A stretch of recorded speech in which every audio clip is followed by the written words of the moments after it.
All right, and here we are. So, like I said, we basically want to sort of come at today with an idea of here's a novice, because in fitness, there's a lot of people who are young, who are under 25, who are under 30, who really understand the technology and they're on Instagram all the time and whatnot. And there's those of us who are on, my I'm doing my second round of my 20s. So, it's a little tough to come to social media as sort of a late bloomer and not really know what to do. And when I met you, I think we met each other a couple years ago at a fitness conference, I Yes, believe. probably. I think maybe it was last year in Chicago. Yes, we did meet last year in Chicago. I have been in this industry though. I started with SCW Fitness in 2018. That So was it's my been a little first bit, job out of college. So I feel like it was probably even way back then. probably, Um, that we probably. were introduced, but I did meet you, most recently in Chicago. Yes. Well, I got to say, the main reason I wanted to talk with you in Chicago was because we share someone in common, your mom. We do. She has been in the fitness industry for a long time, Madeleine McCormack, and she and I were in Korea and we were sitting in the presenters VIP area. VIP area was basically, a couple of chairs sitting over in the corner. Sure. But Exactly. we were sitting there and we started talking and we spoke for probably 2.5, 3 hours. And it was a great conversation. And she brought you up a number of times. And I thought, next time I get an opportunity, I wanted to talk with you because I thought your story was pretty fascinating. So why don't you tell us a little bit more about yourself and how you got into the industry? And we'll go from there and then we'll jump into our questions. Yeah, that'd be great. Yeah, so it is funny that you mentioned my mom. I have been in the industry, like I said, since 2018. So right out of college, it was my big, audacious dream to be, a radio news anchor at NPR. I had done some, more journalistic reporting and podcasting in college. I have a degree in digital media. And I really wanted to, work in Chicago, kind of big time media. That dream, takes some time. And in 2018, right after college, in my young 20s, early 20s, I was pretty impatient. So I gave up on that a little quickly and moved on. And I got a great job working, like I said, for SCW Fitness Education out of Chicago. I lived there for about 2 years. And during my time there, I started out as a marketing coordinator, and I was traveling to all of the conferences across the country in different major markets. Contributing to those marketing efforts and supporting the marketing team to promote those shows, to gather content at the shows, to climb up a ladder at 3 in the morning and hang a banner on the wall, We've all things been like there. that. Yes. So, really getting my hands dirty in my first role in fitness. After that, I kind of transitioned back into media. I anchored morning radio news for the Midwest market here in Des Moines, for iHeartRadio. And actually, I'm San Diego based, but I'm visiting my parents in Des Moines right now. So that's why I said Nice. here in Des Moines. But I relocated back to Des Moines for a couple of years, and I was anchoring radio news. And it was during a very politically heavy time, 2020 through 2021, 2022. And after that, it kind of burnt me out, and I retreated back to fitness. Nice. So I moved to San Diego. I started working for Orange Theory. I had the opportunity with Orange Theory to open a brand new studio location in downtown San Diego, and what a great experience that was. And following, my time at Orange Theory, I started working with IDEA Health and Fitness Association, and I was with them through the just the end of this past year. So looking for new opportunities, but all of those opportunities, whether it be in media or in fitness, have kind of melded together to shape not only my passion for kind of branding this industry and supporting marketing efforts that communicate a specific brand. Boutiques are something that I've spent a lot of time in. But also, just being able to kind of tell the story of so many fitness professionals along the way, and meet so many people. And that's been really rewarding. Awesome. It's interesting when you mention your background. I'm having flashbacks because my mom was in the fitness industry. That's how I got into the business. She injured her knee and basically said, I have to have surgery. I don't want to lose my business. I have 3 days to make you a personal trainer and a group exercise instructor. Do you want this? I was like, okay. And she had torn her ACL and PCL and medial meniscus. So it was like, okay, I guess I'm jumping in with 2 feet. I was in professional radio for a number of years. I did, sound design and engineering for, some bands and radio stations and all sorts of things. So it's kind of funny that you're mentioning all this going, wow, yeah, I did news. I did a lot of this kind of stuff. So it's interesting. We both sort of found our feet in fitness. Uh, Well, you find if you're sitting in a news booth for hours at a time, you're not maybe that healthy. So that's yeah. something that I wanted to change for sure. Excellent. Excellent. Well, Nora and I have talked about social media for a long time and I'm not going to use the word distaste, but I am going to use the word avoidance because it can be a time suck. And it's very difficult to become efficient at it when you're trying to launch a brand and things like that. So, what we thought we'd love to do is just have you explain to people who may be a novice, because we have a lot of Pilates instructors out there and a lot of fitness people who follow us and listen to the podcast who may be a little bit older, may not be as tech savvy, and may want to know, where should I start? How should I begin? And whatnot. Uh, and just so everybody knows, if you're watching on YouTube, Nora may be freezing a little bit. She's not staying perfectly still. That's just it's her camera's acting up, but we do have great audio, so that's perfect. So she's going to be jumping in as well. So yeah, where if we were sitting at a coffee table right now just chatting, where would you say we should begin if we wanted to sort of launch our brand? What is a brand? Where Yeah. should we start? Yeah, let's talk about that for a second. What is a brand?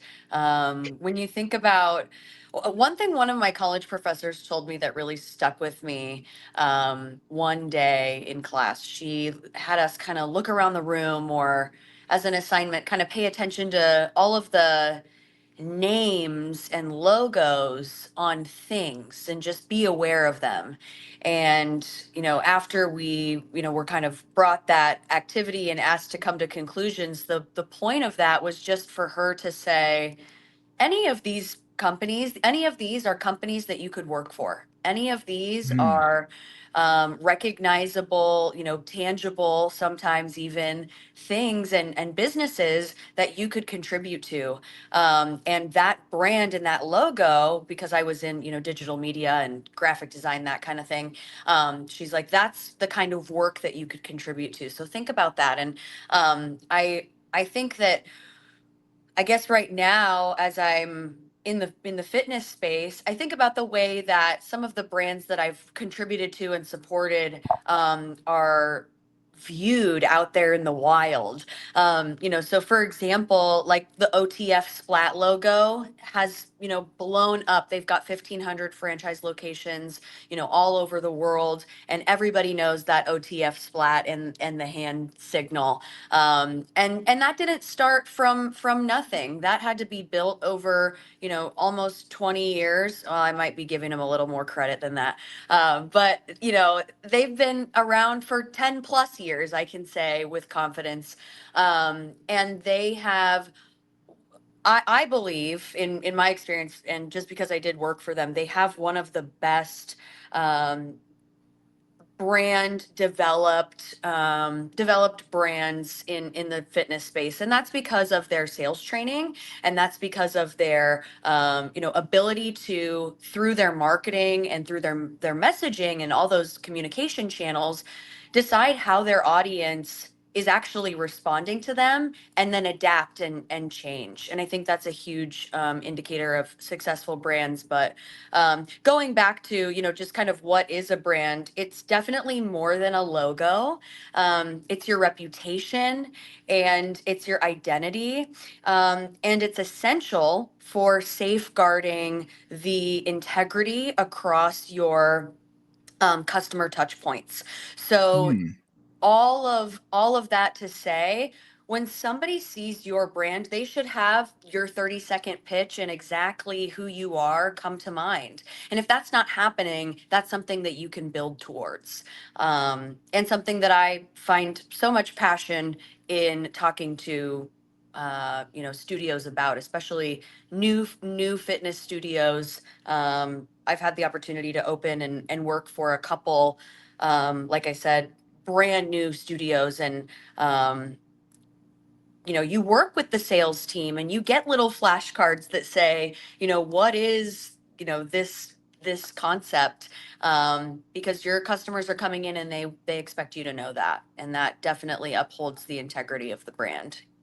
What's interesting is Nora and I were talking about that before we even started, and creating your true authentic self, because so many people put up a front. They have their sort of image, and what they want is their image. And how do you create that authenticity that's going to come through your brand, through your marketing, through everything? If you're a small company that just has a few employees versus, OTF, you're talking Orange Theory Fitness, I assume. Yes. So with something like Orange Theory Fitness, where, they're not, they're not Lifetime Fitness, they're not gigantic, but they're big. So Hmm. they have a certain, number of people. So, I mean, you can really scale that to a lot of different levels. But if you're talking about something where it is small, where you may be, under 5 or 10 employees, how to create that authentic self and really have who you are come out in that branding. Yeah. How I find that to be very important, because I want someone to know that when they're coming here, they're coming to me when they walk Yeah. into my studio. And that is sometimes the greatest challenge, because especially in the sales process, we run into, the paradox of choice, right?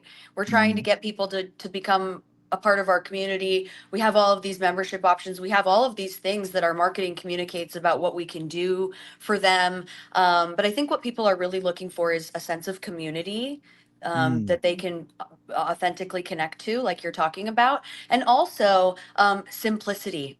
They just want to show up and get their workout done, and it needs to be consistent. So that branding is really important to kind of support that effort to keep your members. Um, and I want to touch back, Brian, too, on just, what is branding, and then how would I get started marketing or branding a concept if I had one as a novice. And I would say, it's time to choose your platforms. Where do you want to invest your Mm. time? Where do you have the capacity to invest your time? Gone are the days of just putting yourself on every single platform and hoping that one of those picks up and you go viral and are super successful, somewhere or across them all. Um, there are There's so millions more many. people on social media these days than 10 years ago, right? So Yeah. there's two things: way more people, so a much larger market to try to hone and navigate and find your people within. But then at the same time, emerging are all of these niche audiences and niche markets. And I think specifically to, TikTok and Instagram Reels, it's become so much more easy for consumers to find very specific information on social Hmm. media platforms. And that is where your brand, and even if you're just a fitness professional, um, on your own, solo entrepreneur, you can think about, what do I have the capacity for to authentically connect with new clients or the clients that I do have? How do I show that I'm the expert in this area? And there's a lot of things to consider when it comes to the type of content, and we can chat about that in a bit if you'd like. But I definitely think that the most important thing is to decide where you want your energy to go and just go Hmm. for it there. So if it's a YouTube channel, focus all your energy on YouTube, and then slowly take tidbits from that and put them on Instagram or TikTok, or just use YouTube Shorts. Start small and build upon that. You're not going to go viral overnight. So, I think it's important to, As we've learned. yeah, I think it's important to be realistic and give yourself some time to develop that. So one of the challenges that I just want to bring up here is one of the things that I find in talking to a million studio owners, and I'm not in the big fitness industry, I'm in the Pilates industry, which, aside from a few big brands like Club Pilates, et cetera, is composed of a lot of one-off studios, 6 people, 12 people, one little studio, two little studios in an area. And one of the things that I find a lot for them is they have no idea what their brand is, or what they're trying to do, and how they present themselves in a way that brings people in. Oftentimes, again, because these are small one-off studios, so much of it is word of mouth. And one of the things that I sometimes say to studios is, wait until you know who you are, because sometimes when somebody first opens a studio, they're like, whoa, I'm everything to everybody. And you're not actually. You actually tend to work with people who are athletically inclined, golfers and tennis players in their 30s and 40s, for Mhm. example. Or you're somebody who does a lot of post rehab stuff, and you tend to work with people who are more in their 40s and 50s. So some of it too is helping to understand what your market is, and then also gearing, I think, your marketing a little bit towards them, towards who you tend to attract once you know that, if you know that. Yeah, definitely. And I think with smaller studios too, and you mentioned word of mouth, word of mouth is what you want. It is the absolute best, in my opinion, in my experience, marketing tool, especially in the digital age when anybody, including AI, can create something that will trigger something. Mhm. So we trust people when they give us word of mouth recommendations. And I think it's especially for small community based studios, the most powerful tool. I mean, I grew up in the Midwest in a teeny town called Huxley, Iowa, and our, main kind of fitness people, one of them being my mom, but she was primarily in the larger Midwest markets. But, like smaller Pilates instructors or fitness instructors in my community, it was all word of mouth. And so for them to be active on social media, my biggest suggestion to those kinds of communities is to, really, really connect with your community. You have a much smaller pool of influence. And this is your opportunity to, if you're the Pilates instructor in the community, your son, for example, is definitely playing on the same football team as the woman who comes to your class and has been for the last 10 years. So, show those connections in your daily life and take a picture with her and put it on your story. Just really show how you and your community has supported you. Kind of show that reciprocity with your community because you have their attention. It's a small enough space to do that. um, Nice. So that's Yeah. just a different focus. That's helpful. yeah, Yeah. Yeah. Yeah, definitely. yeah, appreciate that.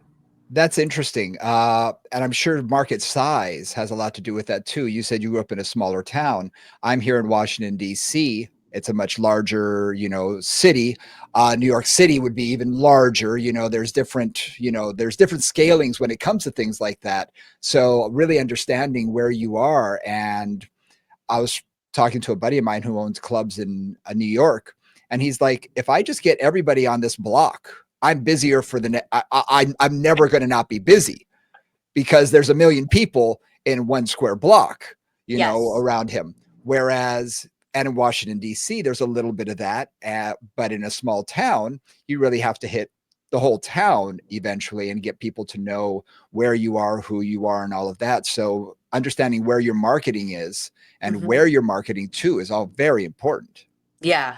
I think too, in the bigger markets, one thing that I've noticed is a little bit more successful for fitness professionals is connecting with other fitness professionals in the same market and Mm, showing the community that you are you have that ability to connect with other people. You're not in competition with them, you're in collaboration with them, because right. especially for, I'm kind of a on the tail end of being a millennial. I'm born in 96, I'm 28. And I think for especially this age group, one thing that I've noticed in the success on social media in particular, if you're a fitness professional slash creator, content creator, you're showing your programming, your workouts, maybe you're an Orange Theory coach, maybe you're a P-Volve instructor, maybe you work at Club Pilates, whatever it is, you're carrying that brand, but you're also carrying your personal brand. And if that personal brand kind of connects with this other personal brand, your community is going to be like, oh, awesome. I would love to go take Haley's class. Or, thanks so much, Sarah, for that recommendation. I went and took, Jessica's class and it was absolutely incredible. So in those larger markets, I feel like because of that proximity that you were talking about, Brian, it's almost like, you know, maybe this is a stereotype, but in bigger cities, people are still, there's a lot of community there, but they're in their own little worlds. They're going to make Yep. their own decision about, what that's going to be like for them, and that what that fitness experience is going to be like for them. So they almost look to an expert, right? Point me in the direction instead of going to, next door 4C. Hey, Josh, did you go to that fitness class? You want to go with me? It's not like that. I Right. mean, maybe it is, but I don't think it is. And I've watched a N- lot of Sex Not in the the same. City. So, Yeah.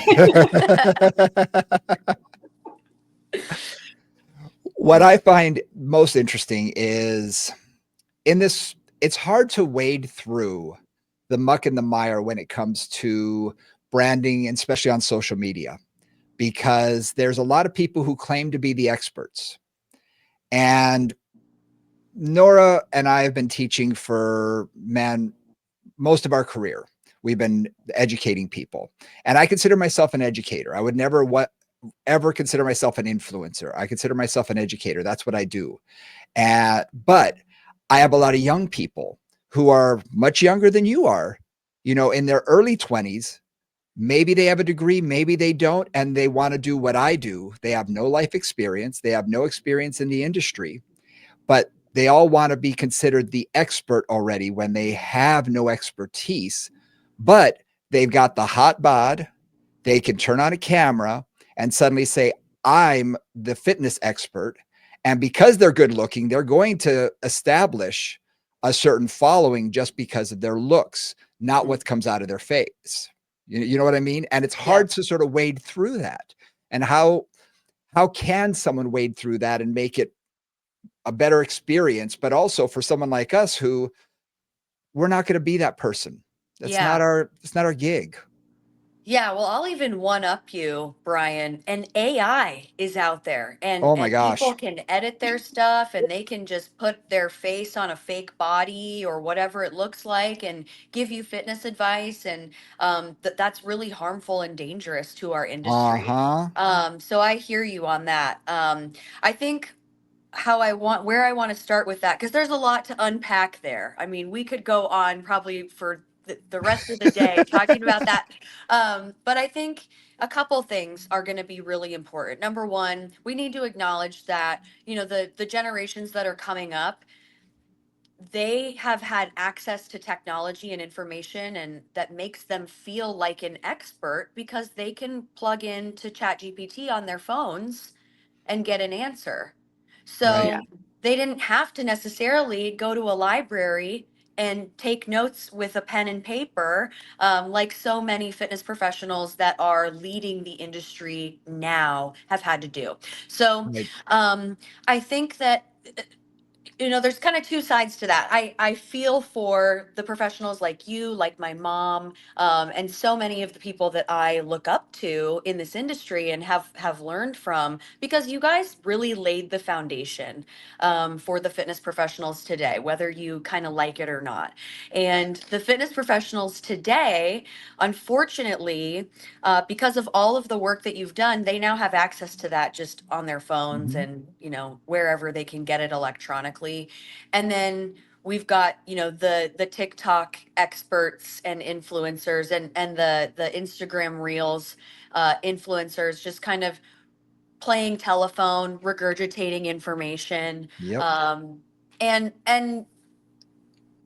the second part to that is, okay, when do you then, as a consumer, say, I'm going to do my own digging into that? And I think that's, just Mhm. societally, there's a kind of encouragement, I think, to be doing that, especially now. Sorry, my cat keeps jumping up here.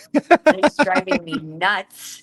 um but there's a calling, I think, especially in the age of AI and social media, to do your own research and find people who you do consider an expert. And I would Yes. give advice to younger fitness professionals to look to a mentor, to look to someone like you, Brian, or my mom, or Debbie Bellinger, or Dr. Aaron Nitschke, or Dr. Darian Parker, or any of these incredible professionals, to get a mentor, Mhm. because one thing that's going to set you apart as a fitness professional coming up, trying to get respect from people like you, and work ultimately to be hired, and to be a part of those teams, and continue the missions of these companies that have, or these businesses or professionals, educators, Yep. that have laid the foundation. You're going to need to inquire more, be curious more than you think that you are the expert and that you know what everything. And that's been, I'm preaching to the choir, because that's a lesson No, that no, i've no. i've learned in my I my professional career so yeah. far. I can't tell you how many times when I'm speaking at conferences, one of the first things that I'll say to a group, welcome, glad you all here. How many of you have taken this, your classes, you're enjoying it, yada, yada. And I'll say, now listen, I want to remind you that everything here, when you're listening to it, when you're taking it in, ask yourself a simple question. Does it feel right to you? Does it sound right? Does it sort of pass that test? Because if it doesn't, it's your job to not just trust the person up here who's telling you this information, because they may or may not have any facts. They may be talking about anecdotal. They may be talking about, well, this worked on one client of mine. Just because I'm up here talking doesn't necessarily mean that I know everything and that we are curious. We are still learning. And if you have any questions, go to the library, look it up, do your research. Because there have been times I've sat in classes and I've been thinking, what is this person talking about? And some of the time I'll look it up and think, okay, they were full of it. And other times I'll start reading, doing some research and saying, wow, they are on the cutting edge. Holy moly, they are really on the cutting edge. And I'm so glad that I got to sit in on that. And now I'm doing my own research, because it's phenomenal what I'm learning. And I was introduced to this from somebody. But again, they had to pass the scratch test first for me. And then I did my own research. And I'm afraid that too many people are just taking, oh, someone is talking in front of this group, they must know everything. Because I've heard a lot of, let's just say, theories that may or may not pass the mustard, in my opinion. Hmm. And I'm sure you've Our sat in on classes like that too. our industry is relatively young in the grand Oh, scheme of things. Yep. And and especially in the last 10, 15, 20 years, we have seen a huge development in just the way fitness and health and fitness wellness are perceived by our culture. It Mhm. used to be, the Jack LaLannes to the muscle competitions that still run rampant, in my opinion, through the industry. And then we've got all of these consumers now wanting to be healthier, live longer, and I think that is especially developed in the last 5 years post COVID pandemic, global pandemic.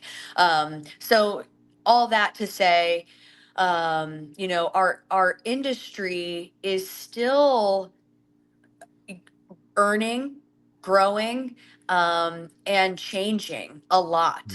Yeah. And so that word of mouth and those people that you can look to and can trust are going to be really important, even for professionals like yourselves.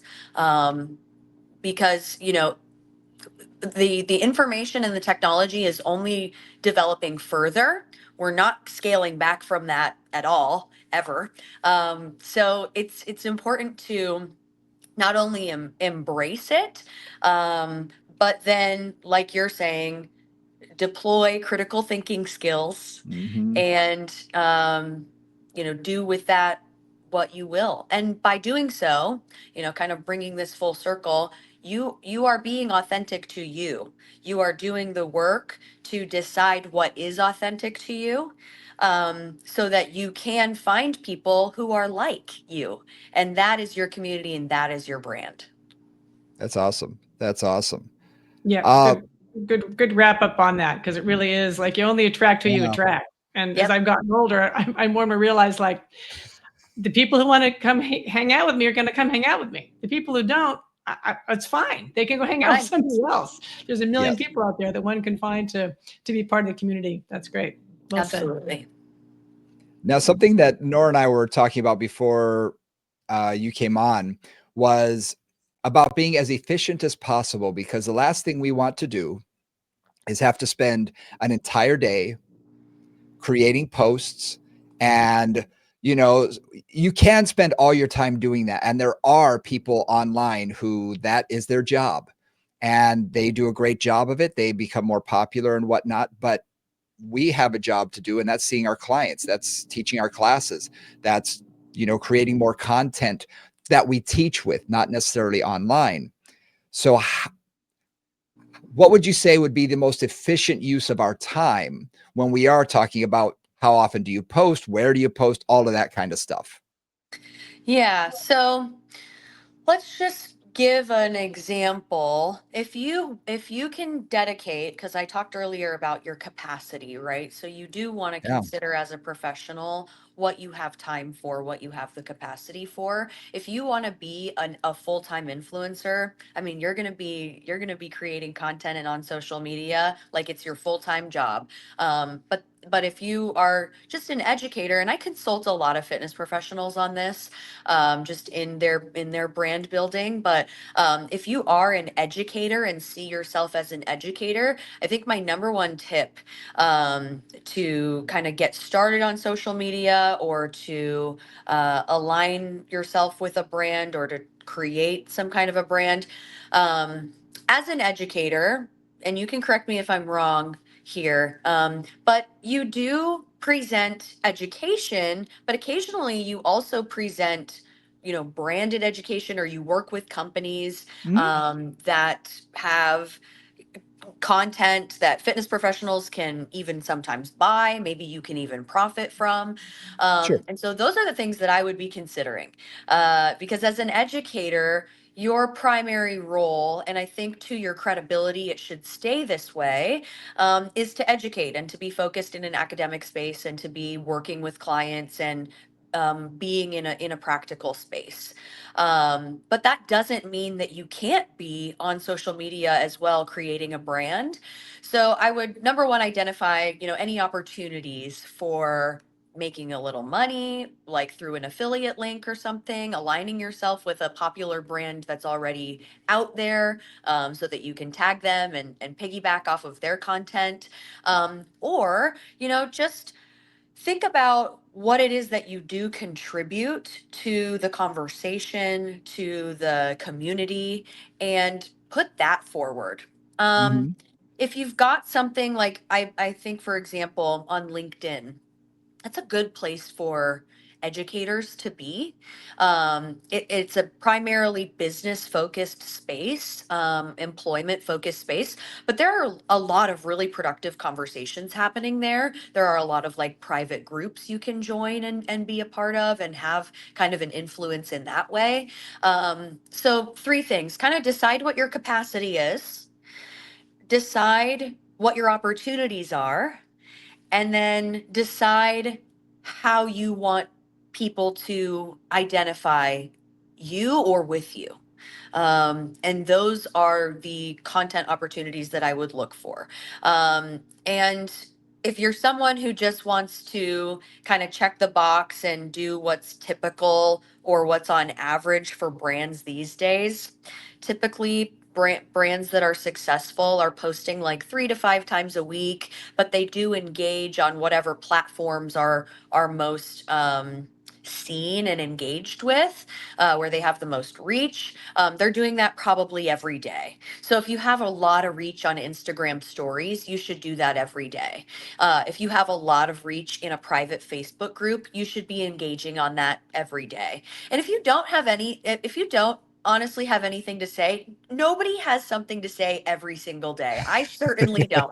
So if you don't have anything to say that day, that's okay. And if that's your brand, sometimes people can be quirky and funny and make a post like, I don't have anything to say today, and that's your brand. But I think it's just, uh, you know considering those three things, Yeah.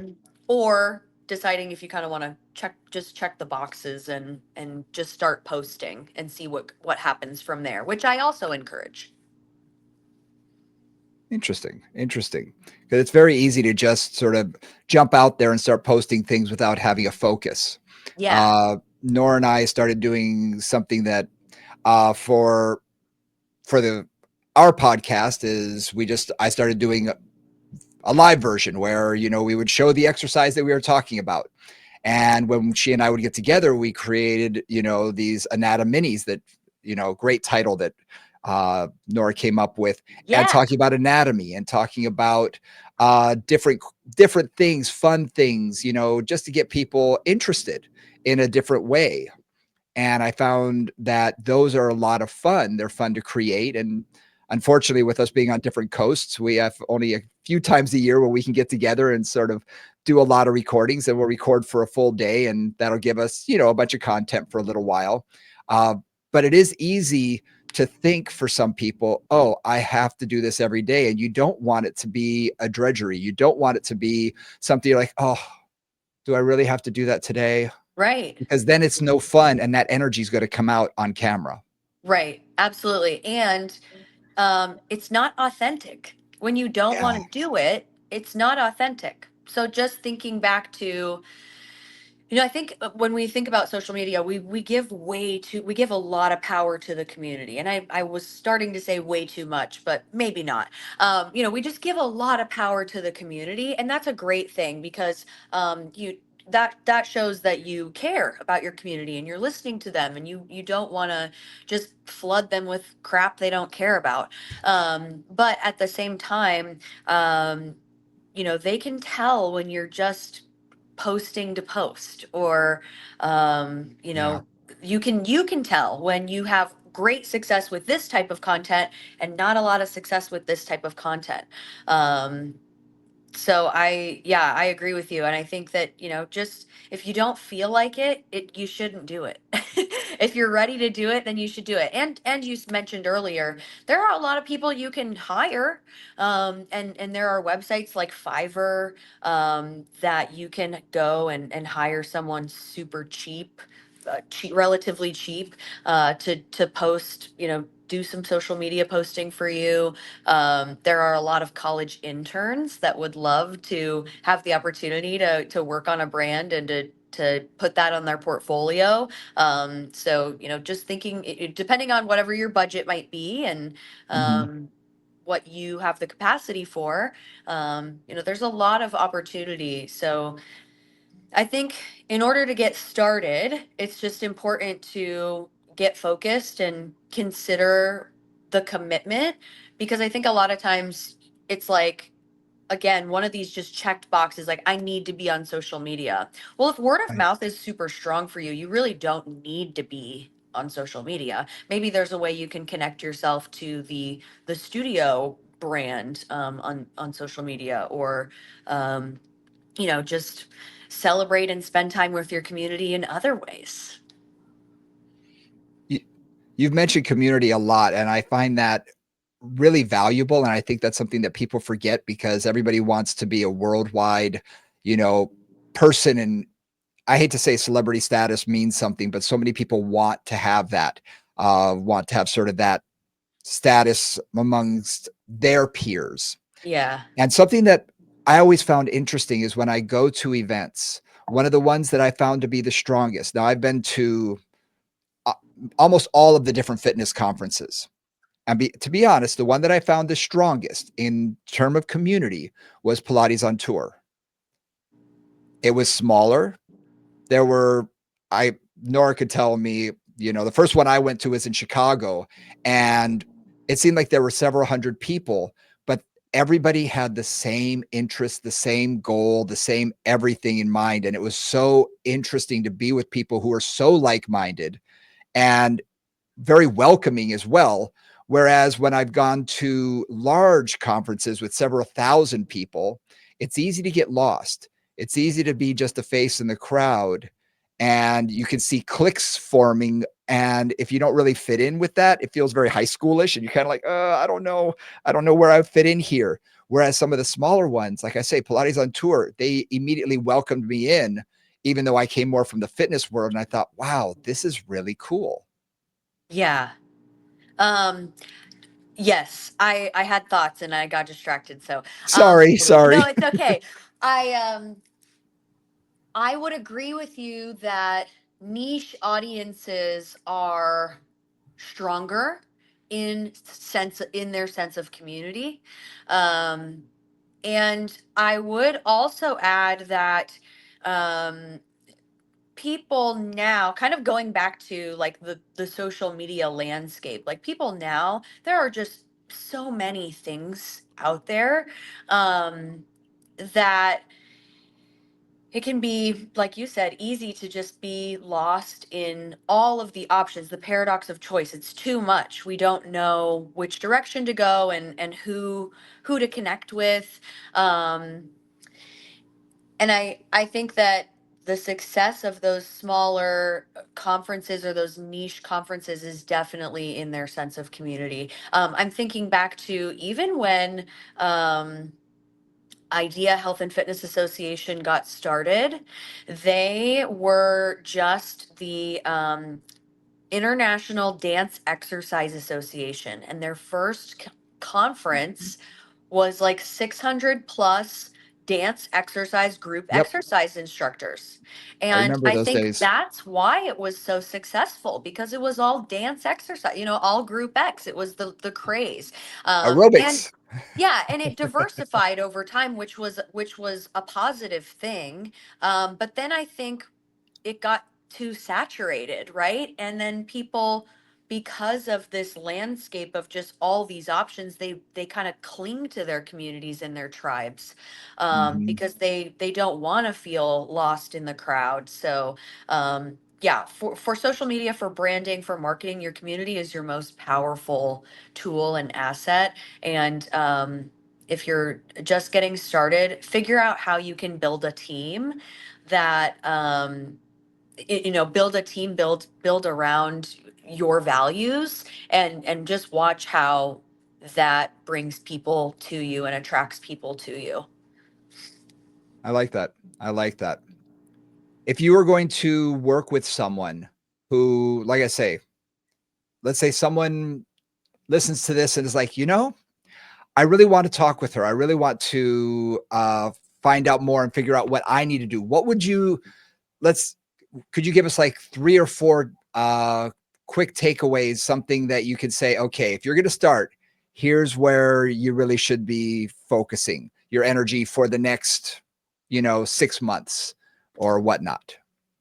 Yeah. So let's say this person was really successful on Instagram, because the first thing I'm going to do when I work with people is I audit all of their channels, wherever they're active. We just get really Mm, real about where they are in the public forums and what they look like on those forums. Because I've worked with people who have really super polished Instagram profiles and YouTube channels.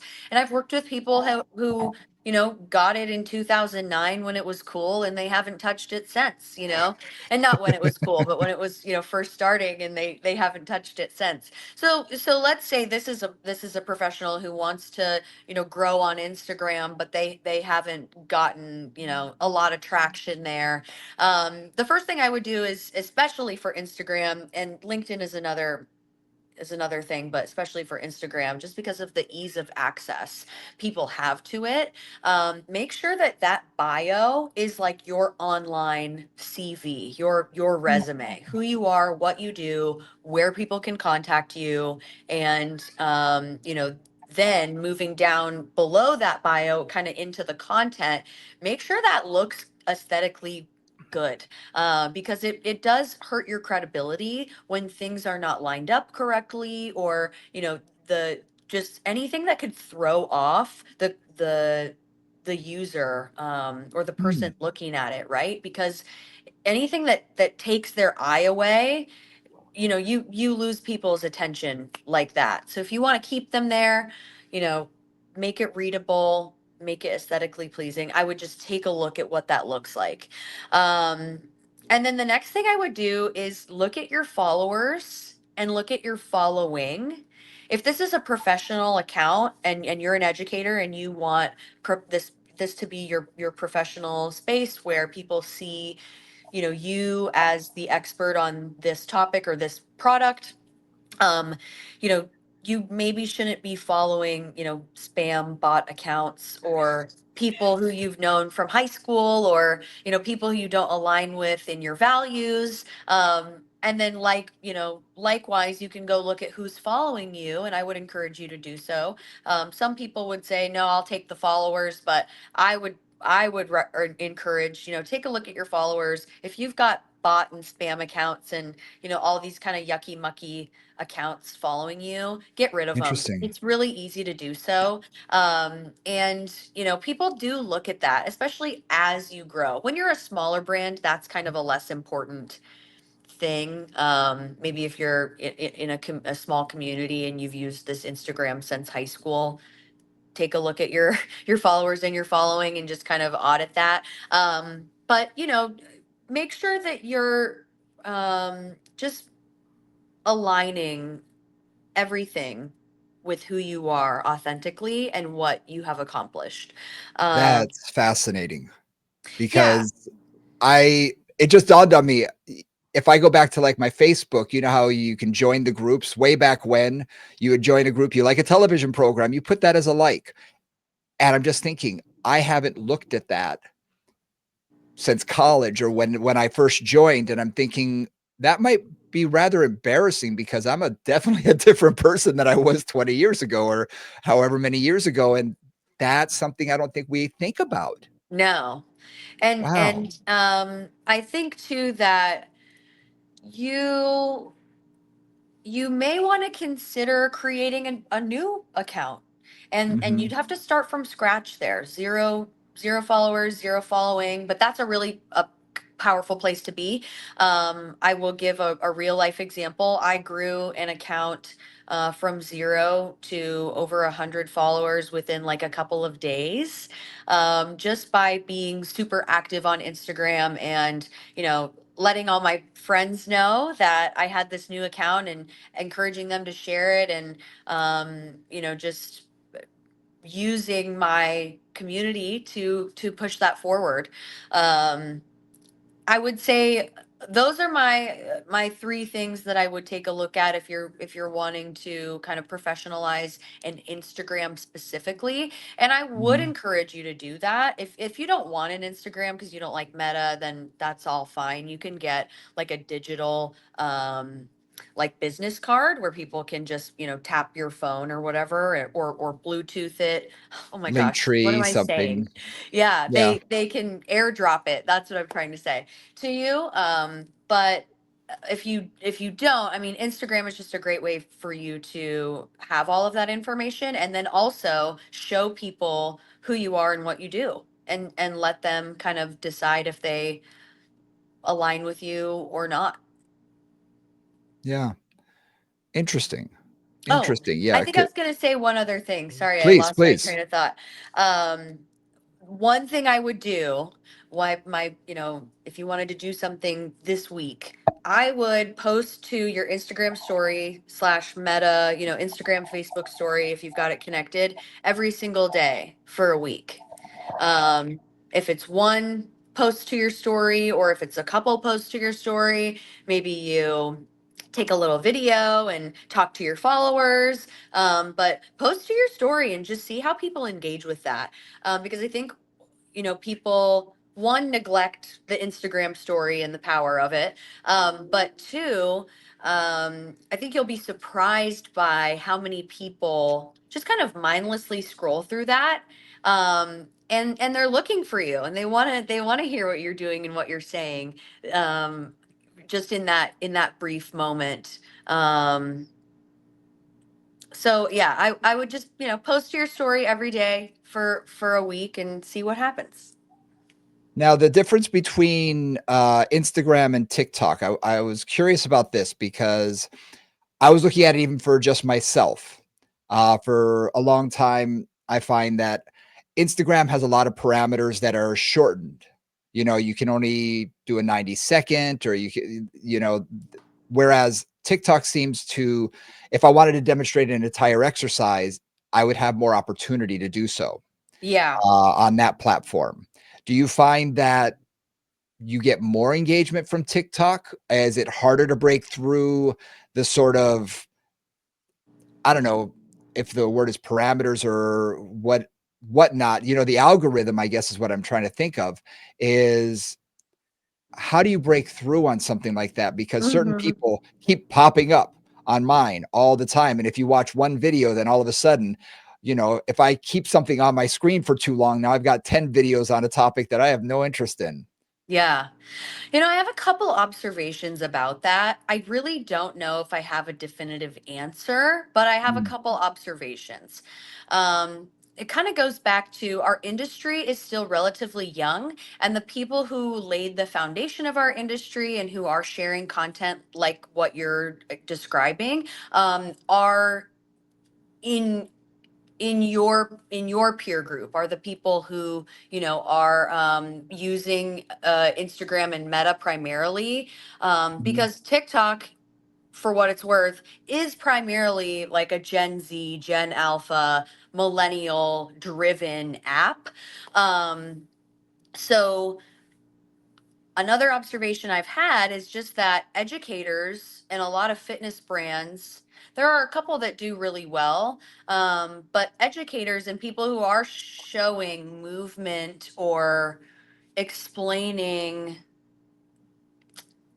a concept, they don't get a lot of traction on oh, TikTok. They get more traction on Instagram. And that's just because I think that's where their kind of people are that active makes sense.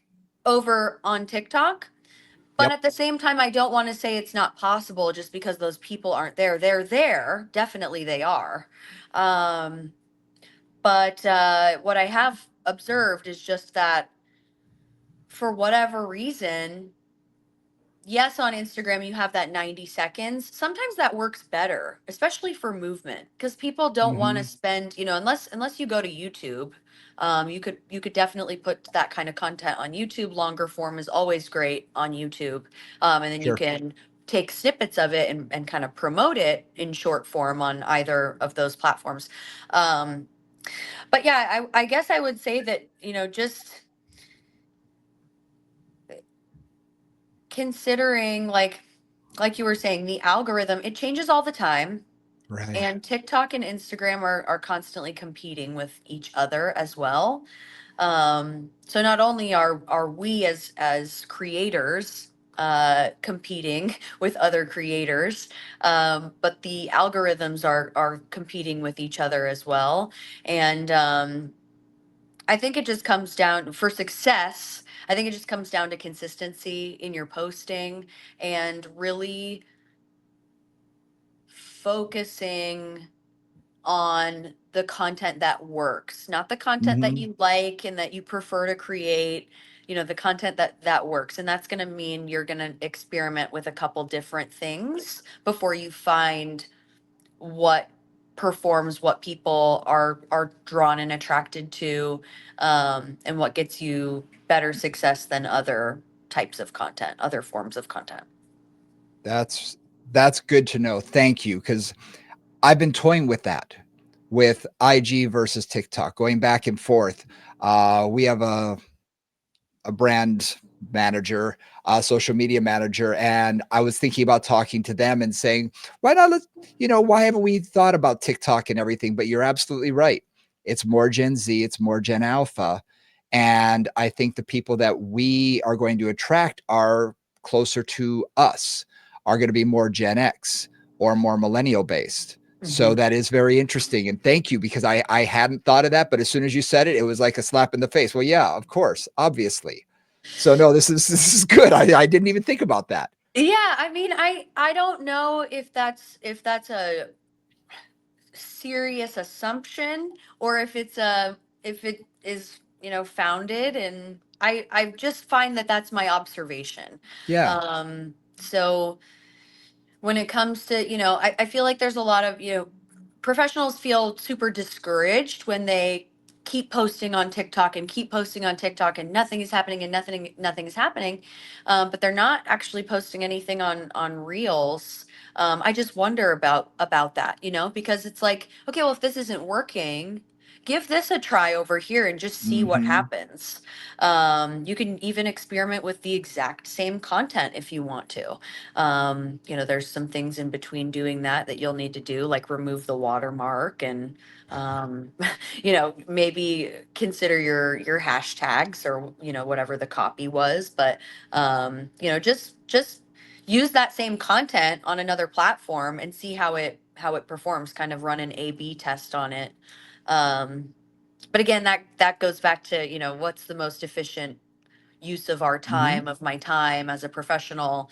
If running an A/B test is like you're over your head, you're like, no, I'm not going to do that. That's okay. But I think if you are the professional that wants that kind of success, uh, try it or hire someone to help you out. Nice. Nice. Yeah. And I think that second part of that, the being able to hire someone, is very valuable, Yeah. because I mean, Nora, you and I, we talked for how long about, oh, we really should be posting these things. We really should be posting these things. And neither of us had the energy, because we were so busy with other things, that it Hmm. wasn't until we brought someone on board that it was like, okay, here's all of our information. Just tell us what we need. You Hmm. tell us, and we will be there. We will provide you with whatever you're asking for. But if we don't know what to do, we needed guidance. And I think Hmm. that someone like you provides that guidance and can really sort of shine a path that we wouldn't see otherwise, because Yeah. it's not our gig. Yeah, and this landscape is changing all the time. So more and more, I think people are looking to, um, people with kind of a special focus on social media or on just digital marketing in general to support those Hmm. efforts. And I would encourage it, not only because I work in that space, but because it allows someone to have kind of an outside lens. I think when you're the Hmm. you're the business owner, or you're the educator, or you're the focus. You get too wrapped up in it. And so having kind of an outside perspective, somebody to say, hey, that's actually really good content. Can I have that? Just like you said, tell us what you need. Having somebody give a kind of a storyteller view to your brand or your business or the education that you provide is really helpful. And you can find people, if you're not in a space to hire. I mentioned this earlier, but get an intern.